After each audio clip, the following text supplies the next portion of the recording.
mommy milkers.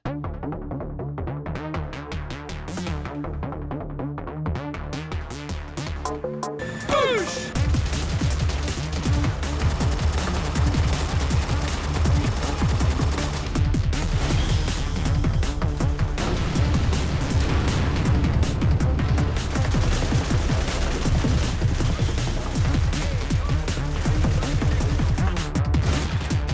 You look psyched, Hal. You look so good. I wish I was you. It's gonna be a fun day. The PlayStation 3 had a pretty rocky start.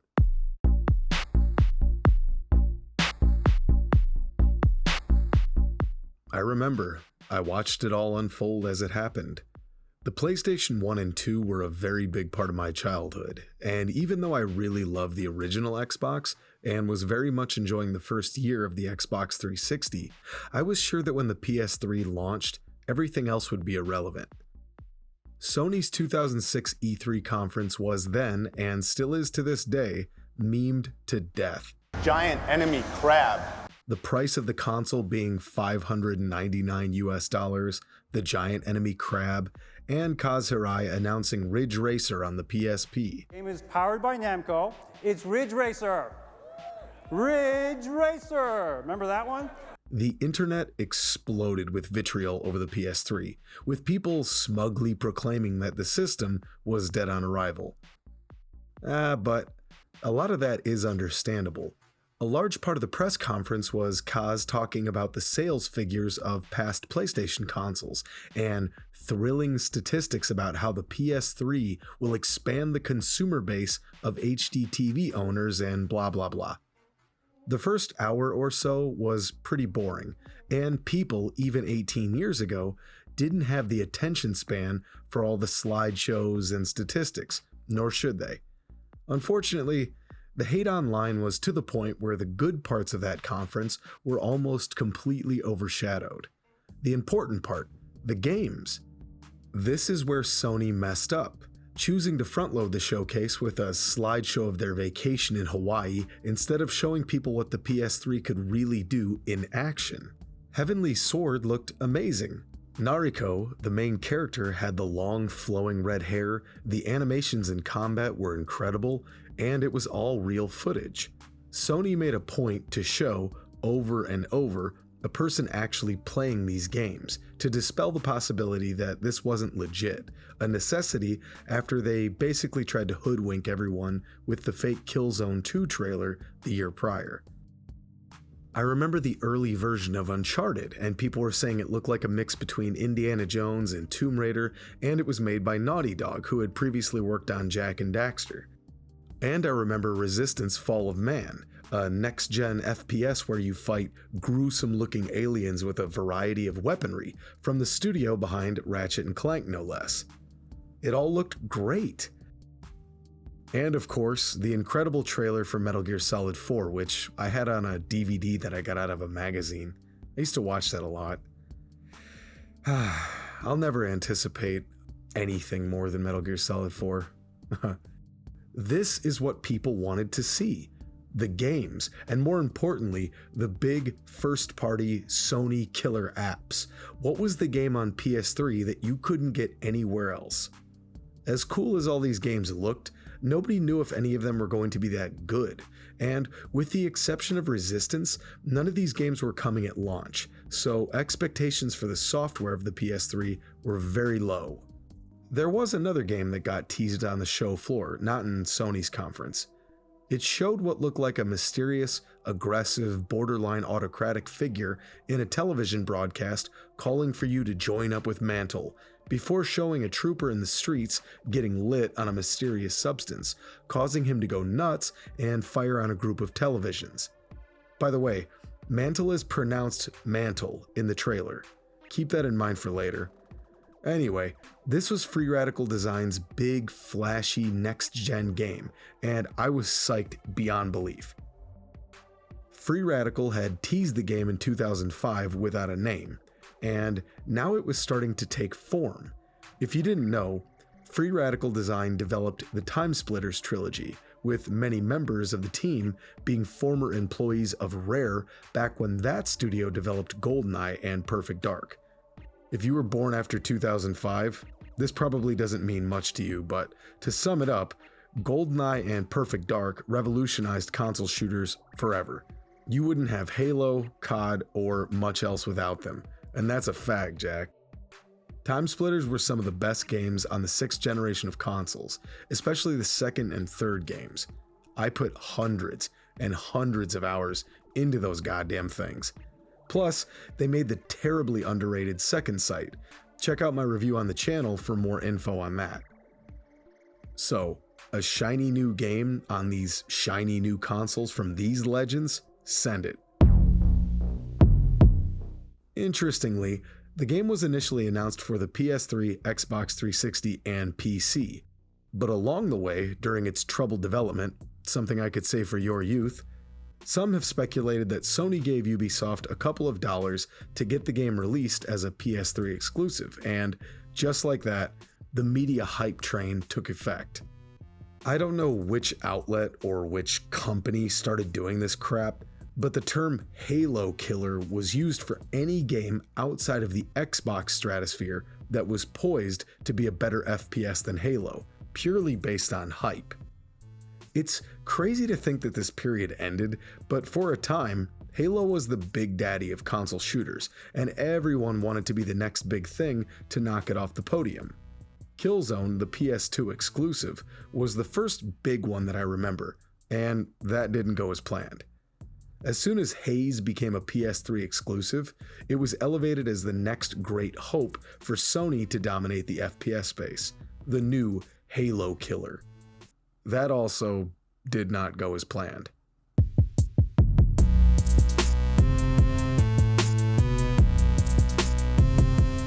So, right off the bat, if there's one thing you need to take away from this video, it's that every facet of Haze, the story, the visuals, the sound design, and the gameplay all had immense potential for greatness, but the game never comes close to reaching that. Everything feels like it was great in concept, but the execution is as shallow as can be, and it all starts with the story. The tale in Haze, according to Free Radical, was inspired by Apocalypse Now, Francis Ford Coppola's legendary 1979 war film. Haze wanted to present the senseless brutality of war, how easy it is to deceive people about the horrific realities of armed conflict, and how these awful truths could be spun as a good thing by those in power. Well, that's great there, man, but suffice it to say, Haze does not hit those high notes. You play as Shane Carpenter, the most painfully generic name I've ever heard, and my name is John. Shane was born in the faraway year of 2023. Yo, shout out first birthday, Shane. Shane is a soldier under the Mantle Global Industries Corporation, which is basically the big evil of the world, obviously meant to represent the United States. They have more money than God, and they want more. Shane dropped out of college after being inspired to join the military wing of the corporation by way of the riveting recruiting commercials he saw on Mantle Media. Feeling good, buddy? You look psyched, hell, you look so good, I wish I was you. It's gonna be a fun day. We're on guard at the top of the world today. There's views there that would put your imagination to shame. Come on, man. We're late. Later than, I can't think of nothing, man, but we're super late. Come on. Forthwith, the red flags are evident. What kind of goddamn dialogue is that? And it's not just the awful banter. Characters have names like Pesci, Tyr, Watch Strap, and Duval, an obvious nod to Apocalypse Now. And of course, there's a dude named Wood. And you got wood. Got wood. Corporal Wood, sir. I've heard all the jokes. Ha ha, you get it? A penis. Don't worry, the rest of the humor in Haze is just as funny. Now, the reason these dudes are all hopped up is because of a drug coursing through their veins known as nectar. Nectar acts as a combination of a hallucinogen and a stimulant.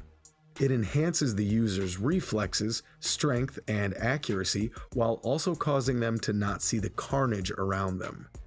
Dead bodies and blood and so forth just don't appear to the person high on nectar.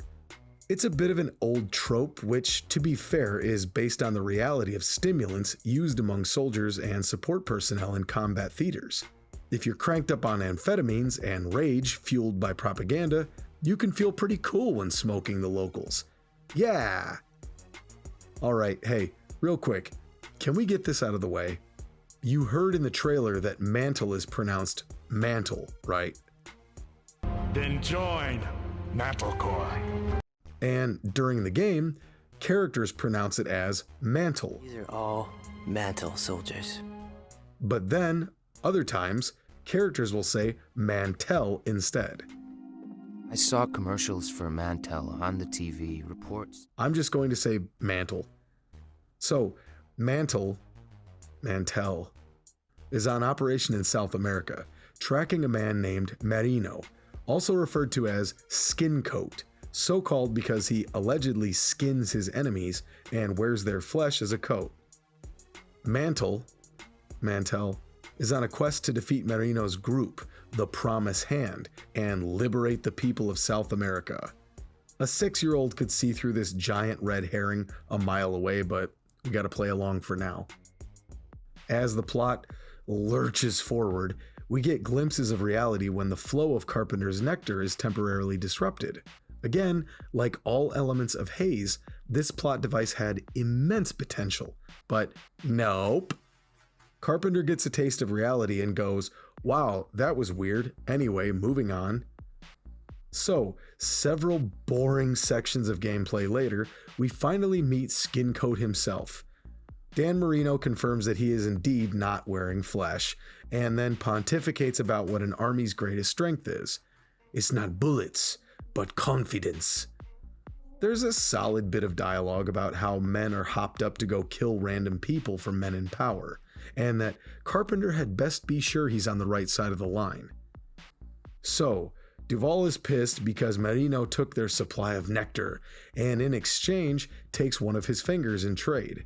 It's a pretty intense scene, if a bit ridiculous, but it's starting to show Sergeant Duvall as this twisted, violent man instead of the welcoming trooper calling us buddy. Feeling good, buddy? You see, I just said that. Marino mentions that your fellow soldiers know that Carpenter is starting to notice that things are off, and Duvall gives you orders. A sergeant ordering a sergeant. That would end in a fist fight at least, but okay.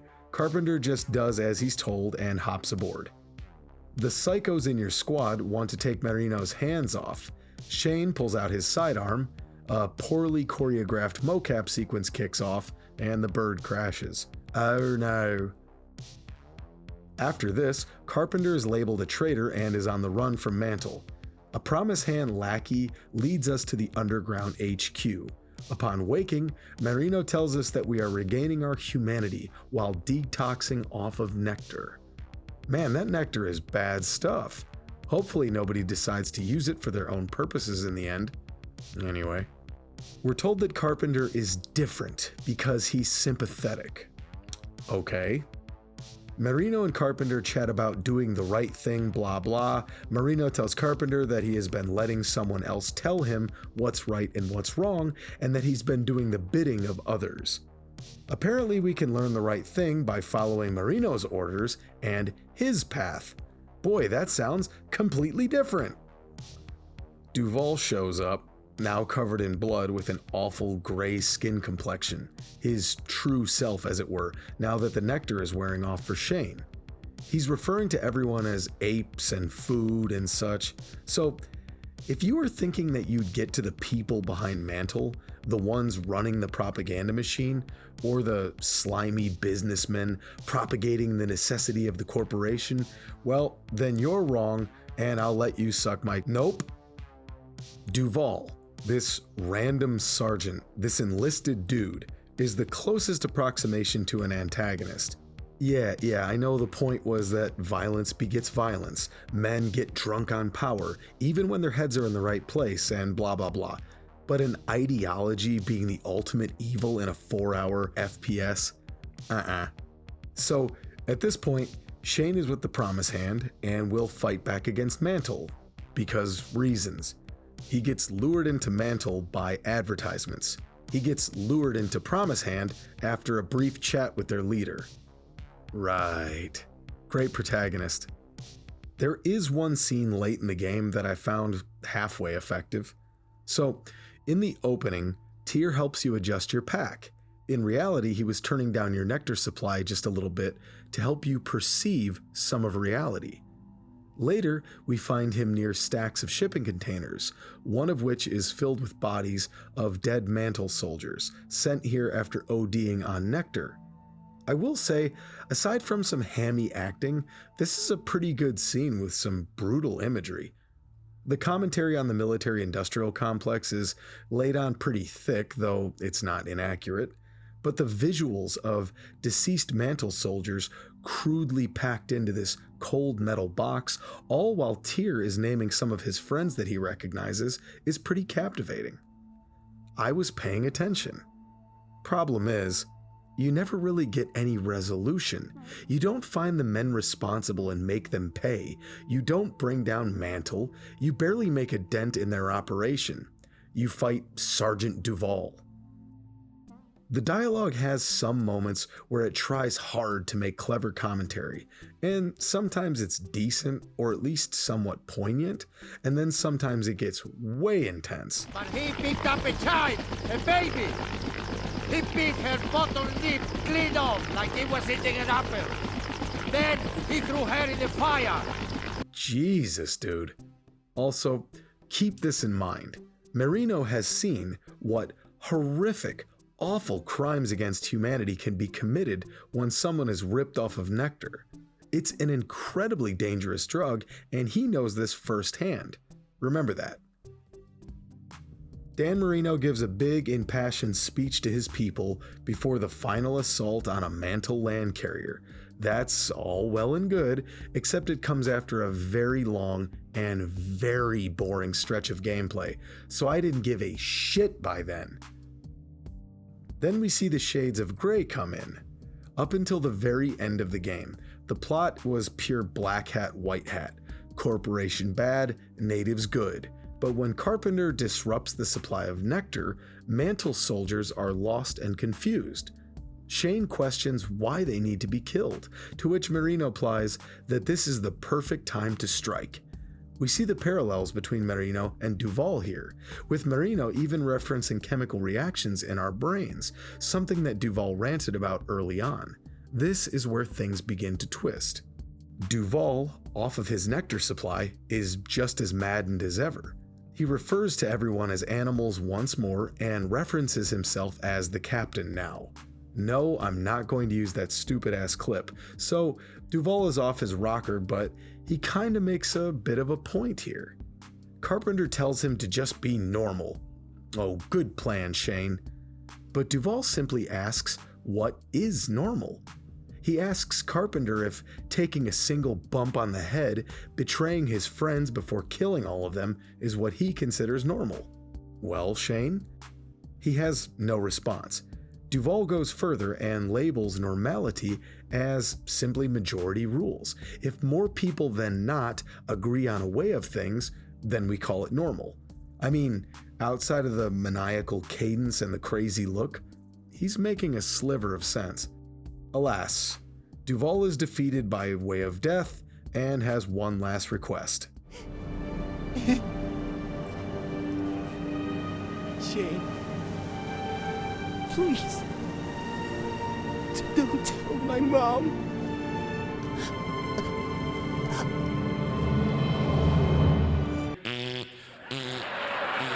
Doesn't mean a fucking thing.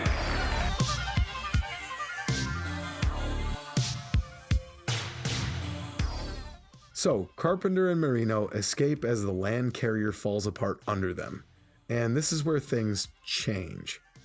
Despite having seen a Mantle trooper high on nectar eat a baby's face, Marino now wants to use nectar for his own purposes.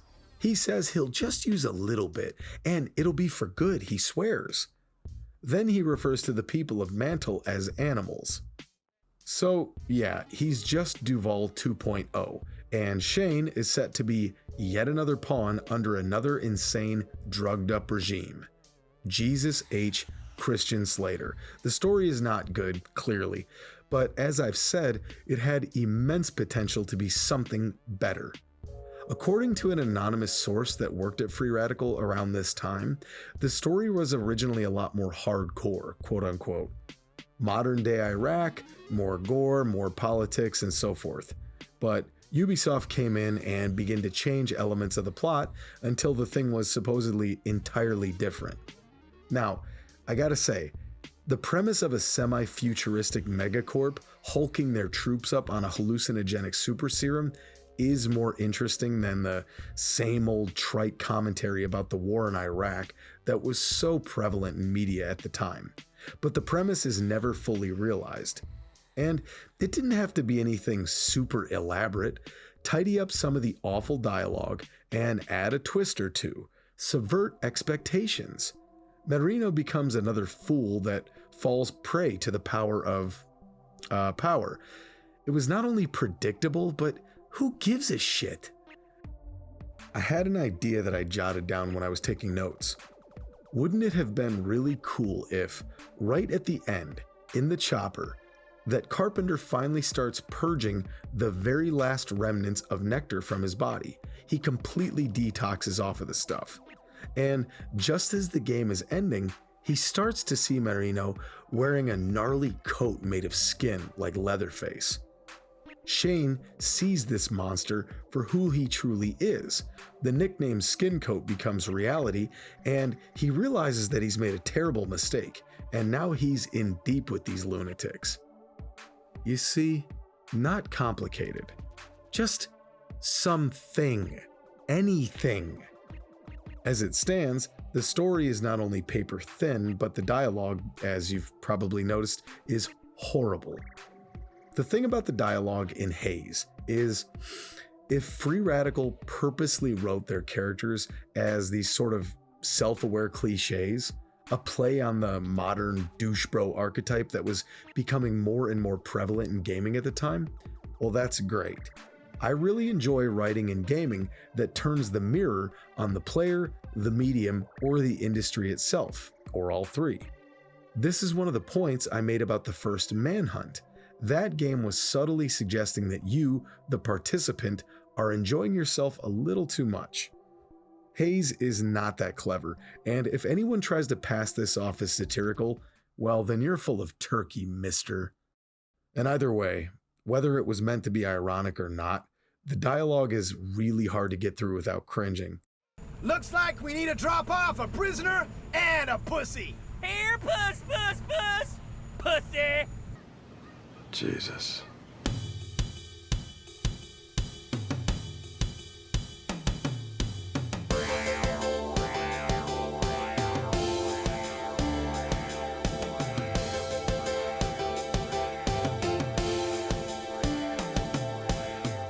After nearly 10 minutes of awful dialogue, you finally play this damn game.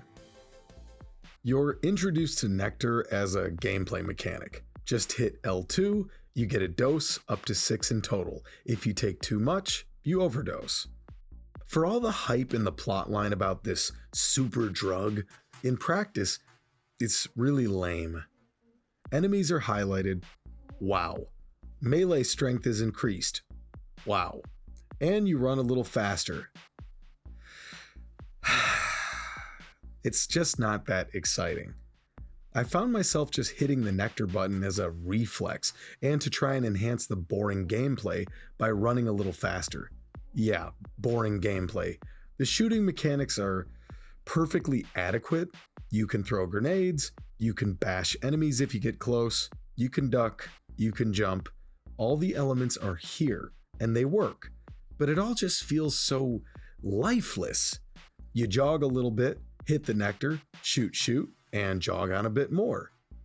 Video games are a big illusion. They're obviously not real, but the best games on the planet are the best because all of their pieces come together to allow the player to suspend disbelief if for just a moment, or at least allow you to become completely immersed in the goings-on, relieving a moment of real-life stress. to give you a nice break. Haze just feels like work. Part of this comes down to AI, or lack thereof. A quick story. When I was 13, I begged my dad for a PlayStation 2. After a few years of trying, I finally got him in front of a PS2 that a friend of mine let me borrow. I'll never forget thinking, okay, now's my chance to sell him on how amazing this machine is and why we need it. I was playing Medal of Honor Rising Sun and defending against a swarm of Japanese troopers by using a turret. I remember telling my dad, see, look at how smart the bad guys in this game are, only possible on a PS2. And without missing a beat, my dad replied with, if they're so smart, why are they running right at your gun? Smart ass, but he was definitely right. I had flashbacks to this playing Haze. The AI is just plain dumb in this game. Free Radical developed a system they called Conspire, where the AI will follow multi-step planning. It sounds a lot fancier than it plays in-game. Much like every time I look in the mirror, I got to relive childhood disappointment in this sequence. But what I meant by Haze being work is that fighting each enemy feels like an obligation, not a good time. Enemies will run right into your line of fire, they'll bunch up together in convenient target packs, and they'll stand right out in the open, occasionally bounding lazily from cover to cover as you encroach. Haze is the definition of going through the motions. I push the buttons, the code runs in the background, and a cutscene will play intermittently. And watching the cardboard cutout enemies running up and down sloppily while you charge at them with your boring selection of weapons just drags on and on. You see the hand cannon gameplay, which, I don't know, this weapon has a bit of a bite to it, but it's just a generic looking hammer-fired semi-automatic pistol. Assault rifles in the game are almost identical to each other. One, the Lobo, is the rebel weapon and has a holographic sight, which you only use after defecting, since mantle troops get a catch-all zoom in their helmet. Oh, but it's sort of red. Wow, distinct. The other, the B-72, is even more boring. It's just a sterile, near-futuristic, sleek rifle. They both shoot full auto, use the same type of ammo without any variety, and neither have a selector switch to mix things up. They're not awful and they work, they're just boring. The Oso shotgun is fairly powerful and delivers a pretty devastating blast, as it should, but the design is hideous. It just looks like a super soaker with a custom brass barrel, which, now that I say that, actually sounds kind of tight. But it's just El Generico shoddy. The D118 combat shotgun looks a little cooler and has a holographic sight mounted to it, but again, it shoots the same type of shot shell as the Oso, and the only difference is that the Oso is semi-automatic, and the D118 is a pump action, though you can hardly tell the difference. Exotic weapons, like the flamethrower, attempt to spice things up a bit, but anything to do with fire and Haze can kiss my butthole. There's this section where a large number of enemies are carrying flamethrowers, and they love to rush you. To extinguish the fire, you're forced to shake the 6-axis controller like mad. It's not optional, and it's absolute dog shite. Like, I got it to work, but standing there spastically flailing my DualShock was so goofy, and again, it made the game feel like work. I never hated 6-axis controls in most games. Arcing grenades in Uncharted wasn't revolutionary, but I remember getting pretty good at it. And for my money, I kinda liked having to hold the controller steady when sniping in Killzone 2. These things aren't amazing, and I'm glad that the big motion trend with everyone chasing Nintendo has quieted down over the years. But little implementations in games weren't so bad. Except in Haze, where it's not only bad, but downright angering, to the point where I would groan and back up to cheese these idiots every time they sauntered onto the screen. Oh, and using the flamethrower stinks as well. The Mano del Dios, translated as the Hand of God, like Argentina vs. England in '86, is the big bad minigun. It's loud and devastating, and the motion blur combined with the rotating barrels and the big bright muzzle flash helps to sell the destruction. This one is pretty good. It's a chain gun, and I'm a massive sucker for chain guns in FPS games. I'm also a massive sucker for sniper rifles in gaming, and the ones in Haze are as follows. The basic model is a butt-ugly Frankenstein's monster that is bolt-operated. It has a yellow scope. Wow. The Promise Hand version is a semi-automatic, and the scope is red. Holy cannoli. Same with the rocket launcher. You point it, you shoot it, and a blast follows. Muy aburrido. And then you get some on-rails segments. If you suffer from insomnia, play through these and sleep like a baby champ. And as lame as these sections are, at least you're moving forward. Some levels are downright stodgy. The old trope of running down a gigantic hall, climbing a ladder, flipping a big switch, and then climbing back down the ladder, running back through the exact same corridor, pushing another button. Sounds fun, right?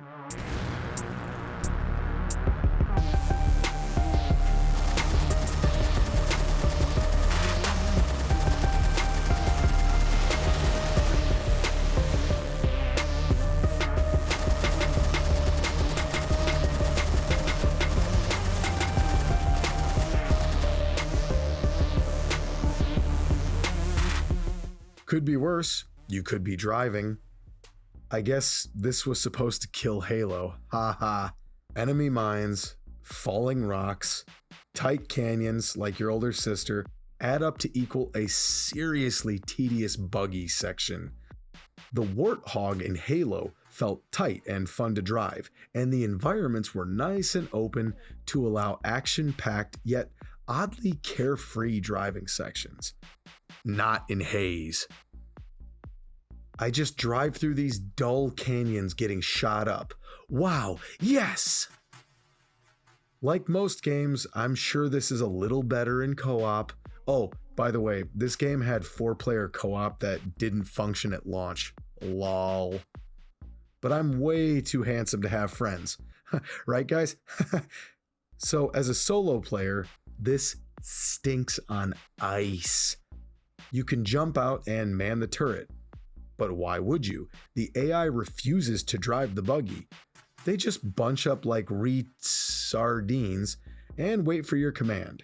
You're the designated driver, and bully for you. Oh, it gets worse. The ATV is nice and light and springy and floats all over the place. This is the same for the pickup truck later in the game. This footage will suffice for both. I know it looks like I'm playing poorly, but I swear to God I'm trying my best.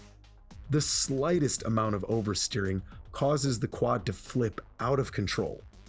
After Shane switches sides, he loses the ability to use Nectar for the entire remainder of the game. Gee, thanks. A video game where you lose powers as the game goes on. Yeah, I know you get other stuff instead, but they're all downgrades. The big one is the ability to play dead. Hit L2 when your health is low, and you'll fall back into a fake state of oblivion. Because Mantle Troopers are loaded on Nectar, they can't see you. But why? Wouldn't you still have vital signs? A warm body? A soul? The fuck? You time your button press during a revive like a Gears of War reload, but without the meter. Guess you just gotta eyeball it. And, okay, let's say that this fools human beings all hopped up on a chemical. Fine, I'll bite. But how in the world does this work on gun turrets? You know, machines. It's just asinine. Oh, and this section in particular is demonstrative of the rushed nature of the production overall. The level design has padding all over the place. Just, I don't know. Let's just make a long tunnel and throw some turrets around. Good enough. That's another 8 minutes till we die. There are many bits like this, but the sections that do have some promise are slow, plodding, and extremely dull. The Promise Hand's big play is to ram this giant talcum-colored penis into the stink tunnel of Mantle's land carrier. You escort this thing on foot because, conveniently, it has a bum axle. I literally almost nodded off at this point in my playthrough. I'm not kidding. If I didn't have a standing desk, I would have fallen asleep.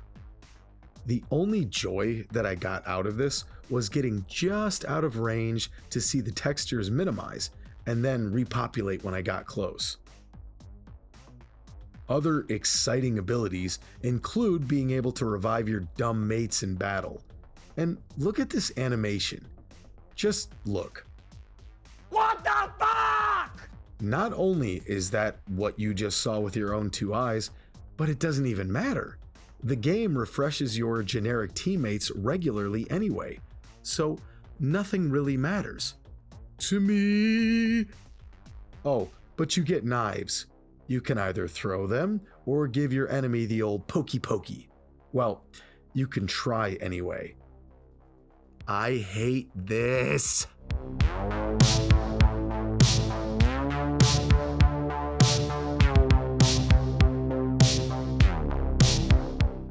Finally, god damn, dude. Knives suck, don't use them. And now you can lay traps too. It adds absolutely nothing. There's not a single stealth section. You just run into a room where everyone is shooting your way, set the trap, run off, and hope nobody noticed and comes to chase you. And because the AI is dumb, they will. And it's not a high explosive either. It's a nectar grenade. So why don't you just throw a nectar grenade? When you throw a nectar bomb, Mantle soldiers will OD and go into a haze. They'll go nuts and attack their own ranks. I used it because it's something I had to throw around, but it's super underwhelming, much like the rest of your arsenal and your life. There isn't much in the way of boss fights, but there is an awfully satisfying one right at the end against Duval. Here, let me show you a small clip. Oh, I guess that was it. Oh, and one last thing. When you join the Promise Hand, you can dodge forward and laterally. Halo, your days are numbered, bitch.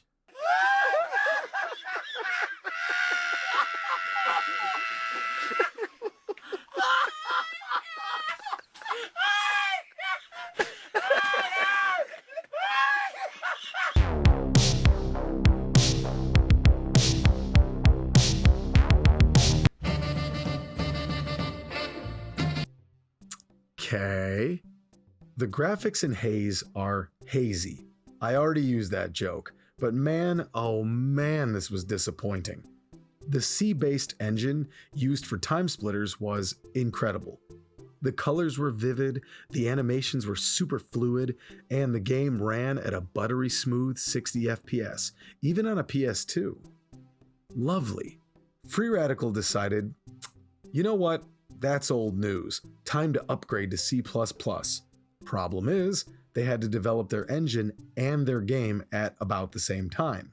I can only imagine how difficult this was. And things got worse with Free Radical constantly in a hurry to meet milestone payouts from their publisher, Ubisoft. So this is what I mean when I say the game was rushed to hell. And it's relevant in this section because the visuals are the representation of this hurried production that you can see with your own two eyes. So Ubisoft and Free Radical worked out milestones, which happens with every game. So say you deliver a playable version of your game by this month in this year, and you have 30 screenshots for the press. We'll give you in advance against your royalties of $400,000. Cool, except you can probably see the problem with this. If you're looking to net hundreds of thousands of dollars, and who wouldn't be, and the deadline for the milestone is coming up, the production often gets rushed along to meet these deadlines so your team can get paid. It also doesn't help that, according to Free Radical anyway, Sony was late in getting the team a proper development kit, so they had to resort to emulating on a Linux machine, which had more memory, which the team got comfortable with. When the team got the actual dev kits and had less memory to work with for the real equipment, they then had to scale everything back that they had been using on the Linux machine. And all of this combined into a perfect storm of nonsense, and well, the results speak for themselves. The human models, especially the faces, look really rough. And this is the early part of the notorious real is brown era, where so many games either heavily desaturated their color palettes or used a yellow-brown filter to make it appear more realistic.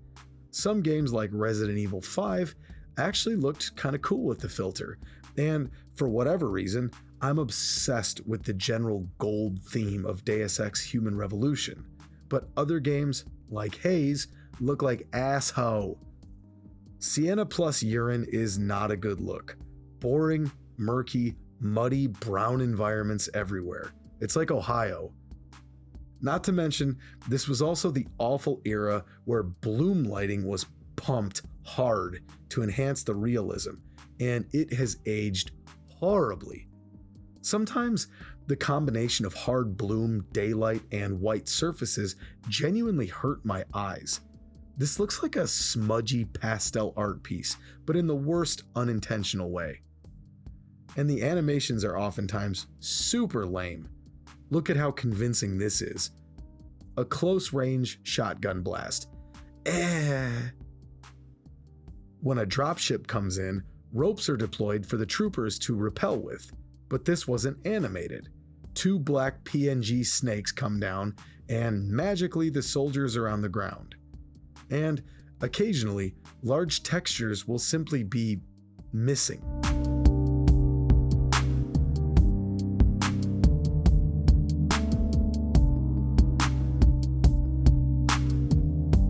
Frames stutter and go sub 30 with too much going on, namely explosions. This is the same team that got TimeSplitters to run at 60 frames per second on a PS2 in the year 2000. What happened? There are a lot of other shortcuts as well. Glass breaks in a predetermined way, which by 2008 was kind of unacceptable.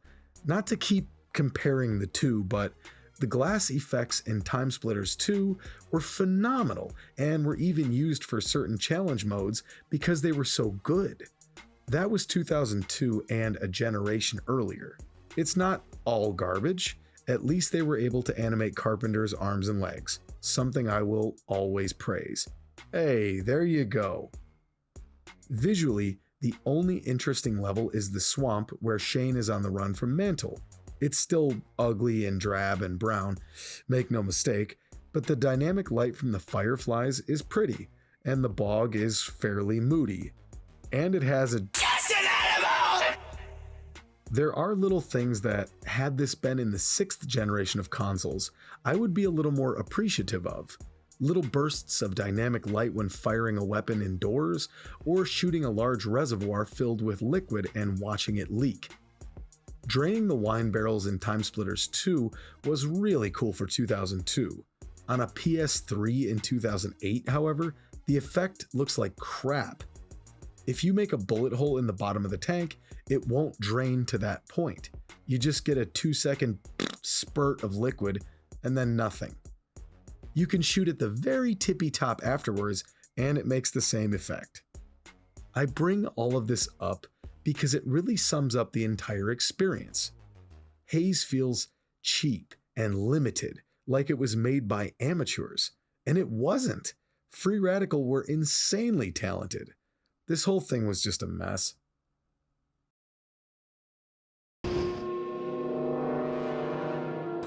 See you real soon! That was like taking candy from a cripple baby.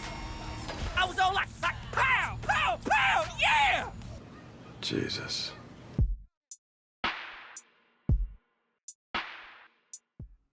Yeah, so I've repeatedly discussed the dialogue, and it is bad. The acting is probably as good as it could be for such an awful script. Probably. To be fair, the actor for Dan Marino does a pretty good job in some of his monologues, but the rest is just atrocious. As discussed, it's the cliche, douchey, American soldier bad dialogue. Just ruthless dickheads carrying out the will of their corporate overlords, which, to be fair, is accurate, but it's like, we get it. They're a bunch of meatheads that love violence. It's just boring and one-dimensional. The sound design for the various weapons and explosives is pretty good. With a good headset, the gunshots are punchy and have a decent bite to them. Although, I'm pretty sure I've heard a few of them in other games, I just can't put my finger on it for the life of me, but the sounds of battle are solid, except for the fact that your allies are constantly shouting. I guess let's just let everyone know we're coming, fellas. I guess it makes sense for mantle soldiers because they're gacked out of their minds, but still, everyone shut up. Speaking of annoying shouting,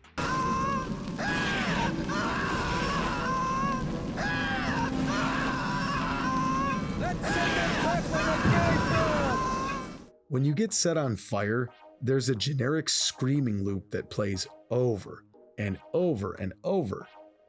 Listening to this while maniacally shaking your controller to put out the flames is just terrible. One last note, literally. What is the music in Haze? How is this possible? 3 composers worked on the music: Christian Marcuson, Chris Velasco, and Graham Norgate himself. You know, the guy behind goddamn GoldenEye and TimeSplitters and Perfect Dark, etc., etc. These 3 men are legends in video game music composition. Chris Velasco composed the song Zeus's Wrath Divine on the original God of War soundtrack, which is one of the greatest and most intense songs ever put to a video game. Ever. All told, this is an all-star team of musicians, and the soundtrack in Haze is completely and totally forgettable. I cannot remember a single song, and that is so disappointing. Well, there is one song I remember. Yeah, so Haze had multiplayer. Now, to bring up TimeSplitters for the 50th time in this video, the multiplayer in those 3 games, especially in part 2, make up some of the happiest memories from my childhood. I could tell comfort stories for a long time. But I never played Haze when it launched, and suffice it to say it's dead by now. So I just booted it up and played against bots. I have nothing to say about the gameplay other than the map I tried was gigantic and empty, and I just spent the entire time laughing about the song that plays over the game. I had no clue this was a thing. It's this cheesy, farty rap beat behind a dude talking about how he has mental problems and has crazy paranoia because he smokes a lot of cannabis. As a result, you shouldn't play with his emotions. Wait, what the fuck? I don't even know what to say anymore. Haze didn't kill Halo. You probably figured that out already, seeing as how nobody remembers this game, and Halo, while a complete joke now, is still going at least. But Haze did kill one of the most talented game developers ever, Free Radical Design.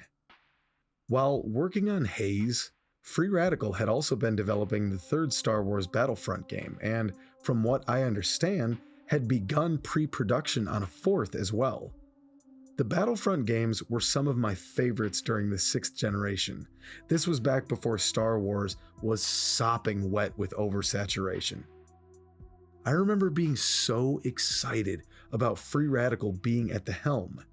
The team was talking about how a player could be fighting on land and, at will, could boost up into space and carry on with dogfights beyond the Kármán line.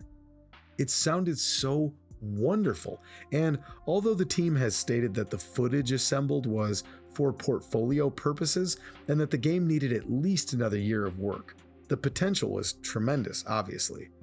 But Haze bombed, and LucasArts, the Star Wars publisher at the time, noticed. They saw the debacle with Haze, not only commercially and critically, but that it kept missing milestone after milestone and suffered from multiple delays. Once it was apparent that Free Radical wasn't able to meet the expected spring of 2009 release for Battlefront 3, ties were cut and Free Radical was rudderless. This also had to do with the hiring of Daryl Rodriguez, who, based on what I've read, was the axe man, not an artist. He didn't give a shit about gaming. He was hired to start cutting costs, and Battlefront 3 was, presumably, quite expensive. Daryl was also a manager and a businessman, tasked with thrilling jobs like staff layoffs, increasing outsourcing, oh joy, and budget reduction. Fuck off. Furthermore, after all of this madness, Free Radical could not find a publisher for TimeSplitters 4, and thus, the company had to be put into administration. I read a quote from Graham Norgate that really bummed me out. He said, "FRD going bust was one of the worst things to happen to me in my life. I built that company from 5 people to 250 people. To have it taken away like it was, well, the less I have to think about Star Wars and LucasArts, the more sanity I retain." Unquote. Man, and to think, not only did we have to watch TimeSplitters die once, but again when Embracer Group ruined it with their stupid $2 billion handshake deals, you stupid assholes. Anyway, Haze failed. The game sold roughly 500,000 copies in North America and less than 1 million worldwide, and it garnered a 55 on Metacritic. Ouch. It sucks too because, like I said at the start of this video, when I was a kid I really loved the PlayStation brand back then, and I wanted the PS3 to succeed against the hate it was getting more than anything. And eventually, happily, the PS3 really did start to kick ass, and the console itself was ahead of its time in many ways. But the first few years were rough, man. And in part, when people think back on those early days when the brand was struggling, games like Haze are the first to be brought up in discussion as to why. And it's kinda true, sadly. Poor software like Haze nearly killed off the PlayStation 3 before it even had a chance. Because, again, consumers don't give a crap about the slideshows and the sales figures. And it's funny to think back, but during this time, a lot of people didn't have HD televisions, so Blu-ray didn't mean much to most people. People want great games to justify spending $599 US on a gaming console. And as much as we wanted it to be, Haze just wasn't the one. Truthfully, as lame as it was, I'm kinda glad I got to finally scratch this 16-year itch and form my own opinion on Haze. Halo carried on just fine without a contender from Sony to clap back. That is, until 2009, when the very first challenger came back hard for round 2. Come on, weakling!